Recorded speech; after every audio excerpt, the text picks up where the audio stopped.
আপনারা তো সবাই জানেন আজকে কি উপলক্ষে বৈঠক, কি পরিস্থিতি। কথা সংক্ষেপে বলি, আমরা পরিষ্কারভাবে বলেছি যে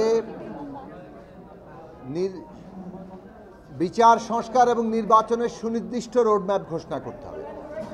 ডিসেম্বর মাস সরকার নিজেই বলেছে ডিসেম্বর থেকে জুনের মধ্যে নির্বাচন হবে।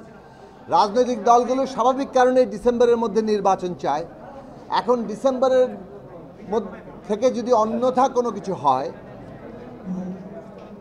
কোনো কারণে পেছায়, তাহলে সেটা সরকারকেই ব্যাখ্যা করতে হবে যে এই বাড়তি সময় তাদের কেন লাগবে।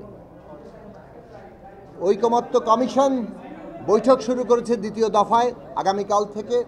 সেখানে বিভিন্ন পয়েন্ট ধরে আলোচনা হবে। আমরা সর্বোচ্চ ছাড় দিতে চাই এবং সর্বোচ্চ ছাড় দিয়ে আমরা যথাসম্ভব বেশি ঐকমত্য তৈরি করতে চাই এবং যেগুলো ঐকমত্য হবে সেগুলো জুলাই সনদ কিংবা জাতীয় সনদ আকারে আমরা ঘোষণা করার পক্ষে।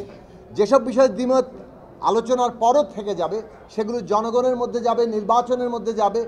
যে দলকে জনগণ বিজয়ী করবে তারাই সেগুলো বাস্তবায়ন করবে।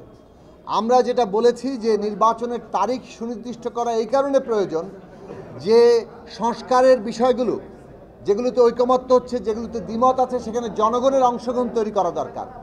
নির্বাচনের জন্য যে পরিবেশ দরকার সে বিষয়ে আমাদের কথাবার্তা এবং সরকার কী পদক্ষেপ নিচ্ছে সেগুলো আমাদের জানা দরকার। এইসব গুরুত্বপূর্ণ বিষয়ে আমরা আলোচনাই তুলতে পারছি না, কেননা নির্বাচনের তারিখ নিয়েই পুরো বিষয়টা ঘোরাফেরা করছে এবং মানুষের মধ্যে অনাস্থা, অনিশ্চয়তা আছে আদৌ নির্বাচন হবে কিনা। কাজেই মাননীয় প্রধান উপদেষ্টা তিনি এই ব্যাপারে মানুষের সংশয় দূর করতে পারেন।